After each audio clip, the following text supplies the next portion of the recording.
In this video, I'm going to show you how to execute jobs in parallel. So how to execute multiple jobs on background threads at the same time. So like say you have a background, say you have 5 background tasks and you want to complete them all at the same time. So none of them depend on each other. You want to start 1, 2, 3, 4, 5 all at once, all at the same time, and then print that result to your UI. That's the concept that I'm going to show you in this video using coroutines. And just as kind of a heads up, there's technically no coroutine knowledge you need ahead of time to be able to benefit from watching this video. Although I do recommend watching my coroutines introduction video on my YouTube channel. So if you go to my YouTube channel, just go to the Coding with Mitch, click on the videos tab, and if you scroll down, and you'll eventually come to this coroutines introduction video right here, Kotlin Coroutines beginner example Android. If you watch that, that should give you all of the knowledge that you need to benefit from this video. But like I said, even if you have no knowledge of coroutines, that you could still watch this and definitely get something out of it. So let's take a look at Android Studio, and I'll talk a little bit more about specifically what we're going to cover. So in this video, I'm going to show you 2 examples. Both will do the exact same thing. So the goal here is to launch or to create 2 kind of background tasks, I guess that you could think of it that way. And the objective is to run the tasks, get some results, and then print that result to the log or the UI. Either one is fine.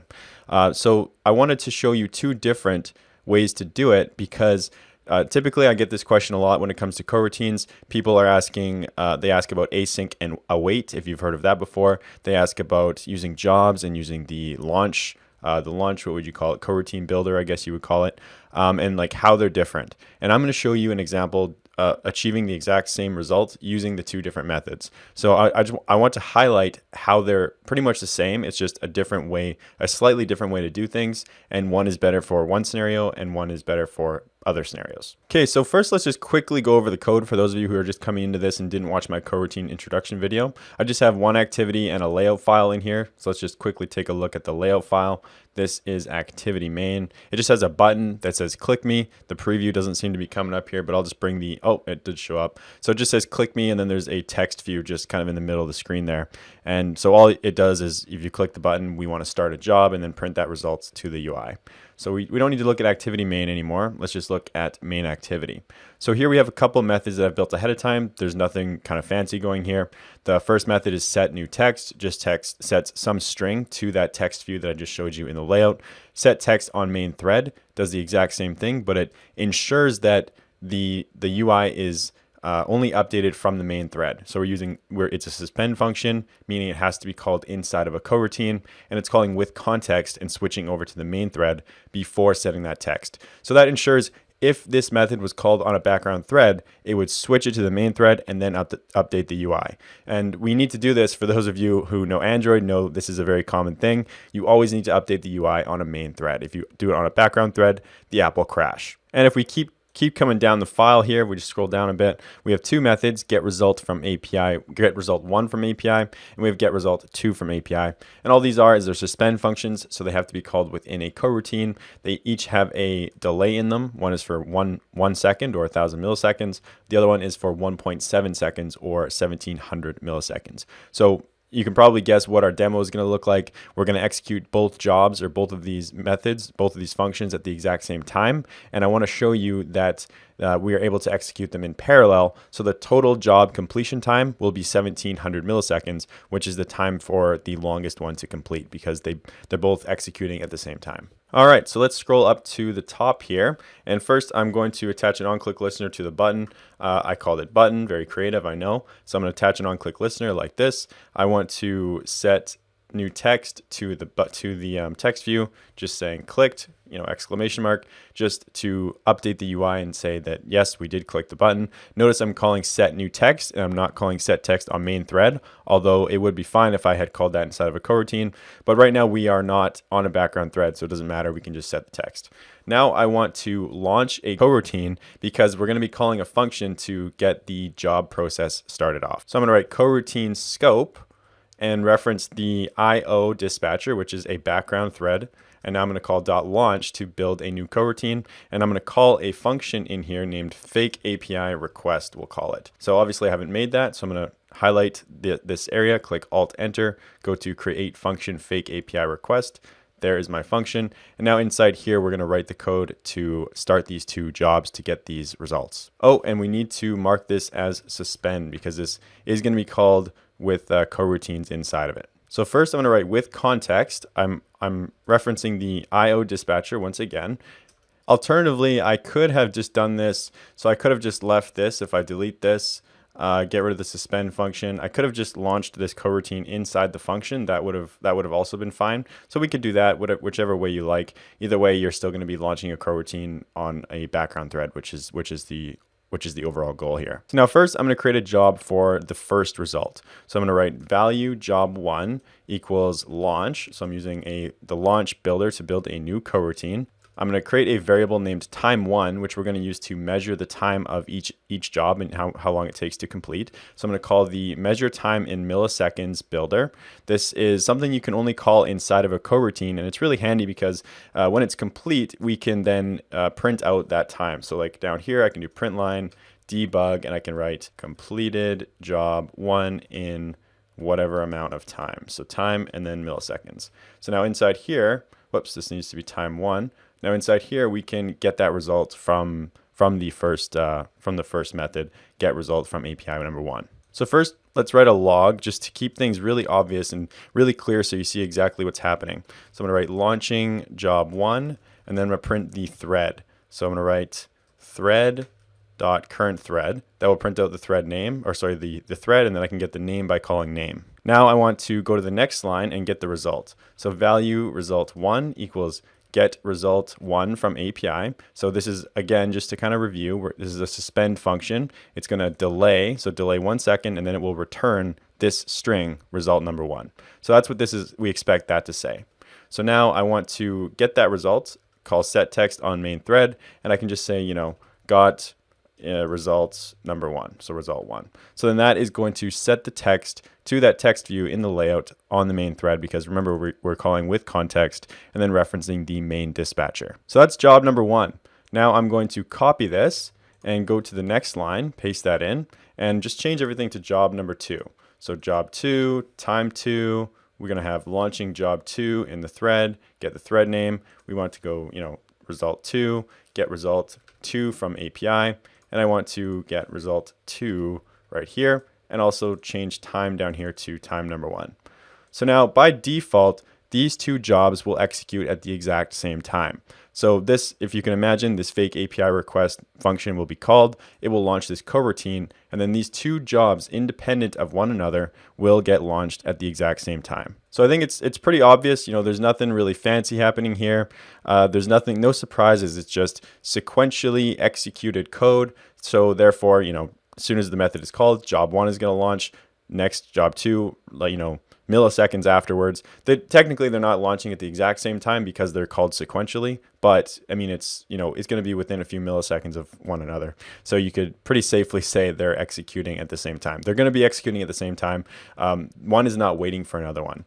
For example, if I was to do like job number 1 and call join, then that would be sequentially launching them. They would no longer be launching in parallel, because what's that saying is it's saying wait for job 1 to finish before you proceed to the next line. But we want them to launch at the same time, so I'm going to get rid of that. So let's run this and take a look at the log and see what kind of output we get. We can also take a look at the UI. All right, so I will open up the logcat here, and I got the right device selected. I'm going to filter on debug because I added debug to each one of the logs.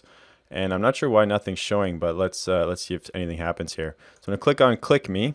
There you can see down there it says launching job 2 in thread, launching job 1 in thread. This is actually, so right here it says that they're using the same worker. That's actually a coincidence. They actually by default, what's happening is it's just pulling from a thread pool and using whatever threads are available. So it's a pure coincidence that they actually are launching on the same thread. But anyway, so the most important part here is you can see, it looks like I have a problem with the way I wrote this. But either way, it says job 1 finished in 1,000 milliseconds. This should be job 2. I just labeled the log incorrectly. So if I look in here, this should actually be job 2. That would fix that problem. So job 2 completed in 1,700 milliseconds.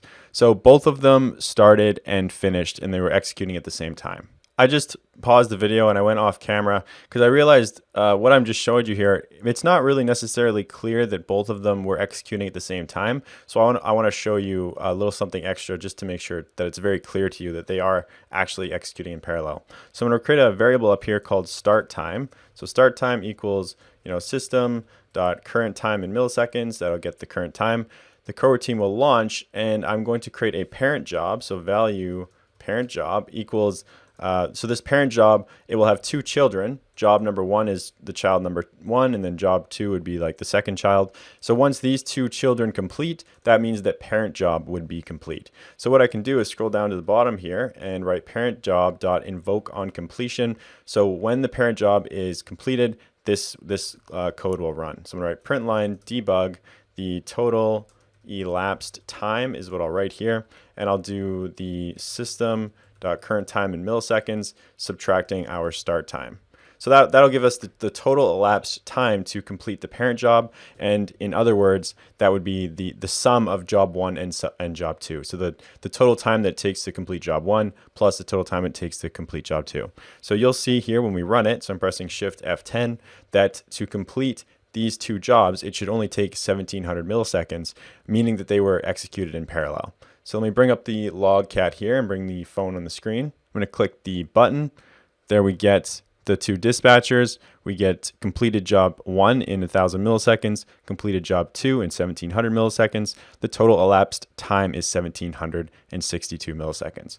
So roughly the time it takes to complete job one. So there you have an example where I'm running two jobs in parallel at the same time. Now I'm going to show you another example where I'm going to do the exact same thing, but we are going to use the async and await pattern. So this is just another way to use coroutines. It's not like another library. It's not something totally different. It's just different operators, different builders that coroutines give us access to, basically. And the reason I want to show you this is I get a lot of questions about launching coroutines, starting coroutines, using async and await. How do these things differ? So I wanted to really highlight that you can achieve the exact same thing. One is just slightly better in this circumstance or that circumstance, and the other one might be slightly better in a different circumstance. And I'll try and highlight this different kind of circumstance as we go through it. All right, so similar to the last one, I'm gonna create a variable called execution time. So this is the total time it's going to take to do the coroutine. I actually need to launch the coroutine first. I'm going to comment that out and do coroutine scope. I'm going to reference the IO dispatcher call.launch to actually launch our coroutine. And I'm going to move that inside here and uncomment that. So this execution time will be, again, we're going to measure the time in milliseconds. So you can imagine that once this is complete, we're going to print the line, go debug and say total time elapsed, just like we did before, and just print the execution time. So I'm not going to need to use that get the system time in milliseconds here because of this different sort of pattern that we're using, the async and await. It makes it a little easier. So when you're using async and await, you get access to this thing called a deferred type. So I'm going to write result 1 equals deferred. I'm referencing the type, which is a string, because down here we are returning strings from our functions. So I need to reference the string type. If this was, some custom class, then you would obviously put some custom class there. So setting this equal to async, which is it's just a coroutine builder, very similar to launch. So this is the same sort of concept as launch. It's just building a coroutine, but it's a coroutine with slightly different properties. So you can see that it's giving me a warning here, and that's because I've declared this as a deferred type, which returns a string. So I have to return some string. Like if I was just to write some there or some string, you can see that warning goes away because it would be returning that string. But obviously we want to get that value from our function. So first I'm going to print the line and show the thread that this is executing on. So I can say launching job 1, and I can print out the thread. So thread.current_thread.name. Just like we did before, nothing different. And now I want to get that result. So I can do get result 1 from API. So you can see it's a little cleaner, I guess you would say, as compared to the classic sort of job launch pattern. Now I want to do the exact same thing for result number 2. So again, getting that deferred type, it's going to be a string, setting it equal to async. Again, I will print the line, just write debug, launching job number 2, and do again thread.current_thread and then .name. So now I need to get that result. So get result from get result 2 from the API, and there we have both of our results. So now here comes the second part of when you're using the async and await pattern. So the second kind of part of using the async and await pattern is you need to call another function still to get the result. So you can call it whatever way you want in a log when you're declaring a variable or inside of a method. It doesn't really matter as long as you call it. So I'm going to call set text on main thread and pass the result. So I'm just going to say, got the result. In this case, it's going to be result number 1, and I want to call dot await. So got result number 1, and then that's going to print that to the screen. So I want to copy that and do the same thing with result number 2. So the way this works is it works, almost exactly the same as we had with the job launcher pattern. Right when this is called, this is going to execute, and then this is going to execute, milliseconds afterwards. The only thing that's different here is that we need to then call await to get the result. There's no way to get the result from what you executed inside here until you call await. So when I call dot await, this will basically just sit here waiting for the result. As soon as it gets it, it's going to print it. Same with this, that it's exactly the same. It's going to sit there and wait for the result. As soon as it's there, as soon as that function is done, then it will print it. So you'll see the exact kind of same behavior. So I'm going to press Shift F10 to take a look at this, and we'll see what it looks like in the log. All right, so press click me. There we get clicked. Both of them are launched, as you can see, and it says total elapsed time is 1700 milliseconds. I wasn't looking over here, so I want to launch that again. So if I click it, notice get result 1, get result 2. So you can see they come in stages. The result number 1 comes in after 1000 milliseconds. Result number 2 comes in after 1700 milliseconds, and the total elapsed time is 1700 milliseconds. So actually, it's slightly better, I think, because the other one was 1756. So this one's slightly more efficient, very marginal, but still slightly more efficient. So now, kind of the most important thing about this, or the question you probably have right now, is okay, they do the same thing. So what? Which one should I use, pretty much? And I would say that I think that the job kind of launcher pattern seems to me like more intuitive, I guess. The async and await pattern is slightly less intuitive, but I think these things just come in practice. So the only real difference is that the async and await has the advantage that you can get the result right here. So like right here, I have the result from the value, as opposed to the job pattern, that result is stuck inside the coroutine.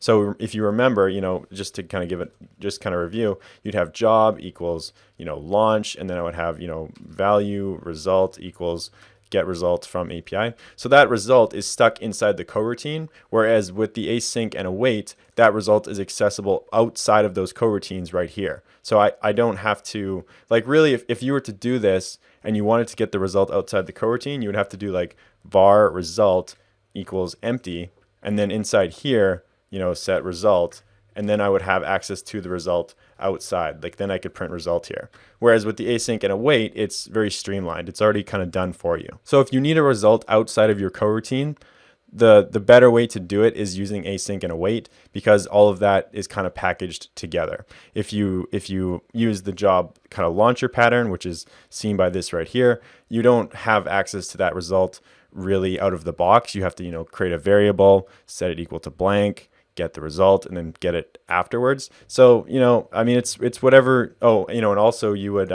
you'd have to do job.join, because you have to wait for that result. If you printed the result right away, it would just print a blank string. So all of this kind of stuff is nicely packaged with async and await. All right, so that's going to be it for this example. I just wanted to quickly show you 2 different ways to do the same thing and clear up any confusion around, async and await, and how it compares to the more kind of streamlined or classic way of doing things with, just creating a job and launching it and that kind of thing. So hopefully this helped.